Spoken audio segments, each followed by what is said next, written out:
Public times. नमस्कार, मैं संध्या। बिहार की खास खबरों में आपका स्वागत है। तो चलिए बिना देरी किए जानते हैं बिहार की खास खबर को। पटना सिविल सेवा की परीक्षा को लेकर छात्रों की जिज्ञासाओं को शांत करने के लिए पटना में टॉपरों की जमघट होने वाली है। ये टॉपर छात्रों को बताएंगे कि तैयारी कैसे करें। सिविल सेवा परीक्षा के टॉपर शुभम कुमार व अन्य टॉपर्स सेमिनार के माध्यम से सफलता की रणनीति अभ्यर्थियों के साथ साझा करेंगे। पटना में 17 अक्टूबर को दिन के 10 बजे दरोगा प्रसाद राय सभागार में एक ओपन सेमिनार रखा गया है, जिसमें कोई भी अभ्यर्थी जो सिविल सेवा परीक्षा की तैयारी करना चाहते हैं वे भाग ले सकते हैं। इस सेमिनार को शुभम कुमार के अलावा रैंक 7 प्रवीण कुमार, रैंक 55 उत्कर्ष कुमार, रैंक 226 आशीष, रैंक 431 अमित रंजन व रैंक 527 जया सने संबोधित करेंगे। ये लोग छात्रों के साथ सिविल सर्विसेज परीक्षा से जुड़ी तमाम बारीकियों, कठिनाइयों और चुनौतियों के बारे में चर्चा करेंगे। पंचायत आम चुनाव में तरह तरह की तस्वीरें उभर रही है। अब तक 3 चरणों के चुनाव संपन्न हो चुके हैं। तीनों चरण मिलकर कुल 7,398 उम्मीदवार निर्विरोध चुनाव जीत चुके हैं। इसमें मुखिया, सरपंच, पंच, वार्ड समिति और पंचायत समिति के सदस्य शामिल हैं। खास यह कि 593 पदों पर एक भी नामांकन नहीं हुआ है। पटना से सटे दानापुर रेलखंड के दिलदार नगर स्टेशन के समीप डाउन लाइन की पटरी चटक गई। पटरी चटकने की जानकारी मिलते ही रेलवे परिचालन को रोक दिया गया। कई ट्रेनों को विभिन्न स्टेशनों पर घंटों भर रोक दिया गया। रेलवे इंजीनियरों ने पटरी की मरम्मत करने के बाद रेलवे परिचालन को शुरू कराया। बता दें कि बुधवार की शाम करीब 4 बजे डाउन उपासना एक्सप्रेस पोल के पास से गुजर रही थी। इसी दौरान रेलवे पटरी चटक गई। बड़ा हादसा होने से इसलिए टल गया कि ट्रेन की स्पीड कम थी। चटकी पटरी से ट्रेन के गुजरने के कारण सिग्नल लाल हो गया था। पटना के कालिदास रंगालय में शुक्रवार को जय श्री राम के जय घोष के बीच बुराई के प्रतीक रावण और उसके कुंभी का पुतला धू-धू कर जला। दशानन के साथ मेघनाद और कुंभकर्ण के जलने पर सत्य के जीत के जयकारे लगाए गए। वहीं कोरोना वायरस के पुतले को जलाकर महामारी से मुक्ति दिलाने की कामना की गई। कार्यक्रम में मुख्य अतिथि बिहार के शिक्षा मंत्री विजय चौधरी मौजूद रहे। कोरोना गाइडलाइंस का पालन करते हुए समारोह का आयोजन किया गया। बिहार के भागलपुर जिले के पीरपैंती विधानसभा क्षेत्र से बीजेपी विधायक ललन पासवान का एक वीडियो तेजी के साथ वायरल हो रहा है। दुर्गा पूजा मेले में लगी दुकान पर वे नजर आ रहे हैं। बताया जा रहा है कि मां दुर्गा के दर्शन के लिए कैरिया दुर्गा मंदिर पहुंचे विधायक दर्शन के बाद वहीं पास में लगे भूजा की दुकान पर बैठ गए। इसके बाद उन्होंने अपने हाथों से भूजा और घुगनी बनाकर ग्राहकों को बेचनी शुरू कर दी। विधायक ने ऐसा सिर्फ इसलिए किया ताकि दुकानदार का मनोबल बढ़े। बता दें कि पीरपैंती के ये वही विधायक है जिन्होंने आरोप लगाते हुए कहा था कि राजद सुप्रीमो लालू यादव ने उन्हें फोन कर अपने पक्ष में आने को कहा है। भागलपुर रेलवे यार्ड में ऑटोमेटिक कोच वॉशिंग प्लांट लगाया जाएगा। इसके लिए टेंडर कर दिया गया है। अगले 6 माह में यह सुविधा बहाल हो जाएगी। इससे भारी मात्रा में पानी की बर्बादी भी नहीं होगी। कोच की धुलाई में रिसाइकिल वाटर का इस्तेमाल किया जाएगा। यह सुविधा पहले चरण में भागलपुर के अलावा टिकियापाड़ा, आसनसोल और हावड़ा स्टेशन पर भी शुरू की जाएगी। दूसरे चरण में जमालपुर स्टेशन पर भी यह प्लांट लगाया जाएगा। ऑटोमेटिक कोच वॉशिंग प्लांट स्थापना से जहां पानी और समय की बचत होगी, वहीं साफ सफाई में मैन पावर भी कम लगेगा। हालांकि डिपो और कोच शंटिंग यार्ड में साफ सफाई होती है, लेकिन स्वचालित कोच वॉशिंग प्लांट चालू होते ही दबाव कम हो जाएगा। अभी भागलपुर स्टेशन पर उपलब्ध आधा पानी ट्रेन की धुलाई और सफाई में ही खर्च हो जाता है। इस कारण कई बार गर्मी के दिनों में प्लेटफॉर्म पर पानी की किल्लत हो जाती है। वाटर बूथों पर रोटेशन में पानी दिया जाता है। बिहटा स्थित आईआईटी पटना ने बुधवार को यूनिवर्सिटी ऑफ न्यूकैसल अपॉन टाइन यूके के साथ समझौता ज्ञापन पर हस्ताक्षर किया।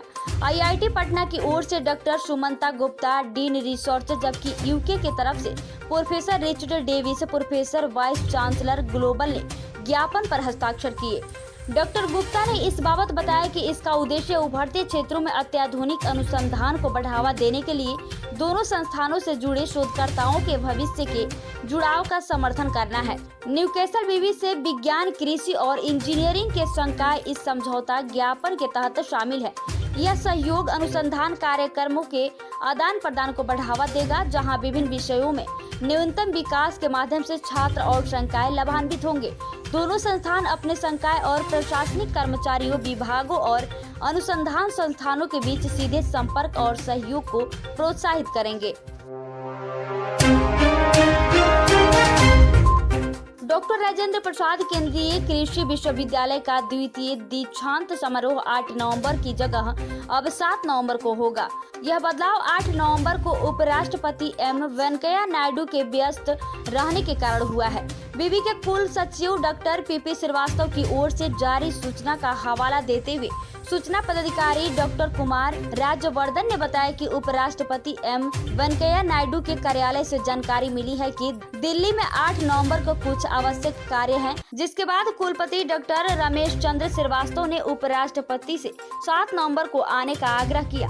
इस आग्रह को उपराष्ट्रपति महोदय ने स्वीकार कर लिया है। विदित हो के कृषि विश्वविद्यालय का द्वितीय दीक्षांत समारोह इस बार मोतिहारी के पिपरा कोठी कैंपस में होने वाला है।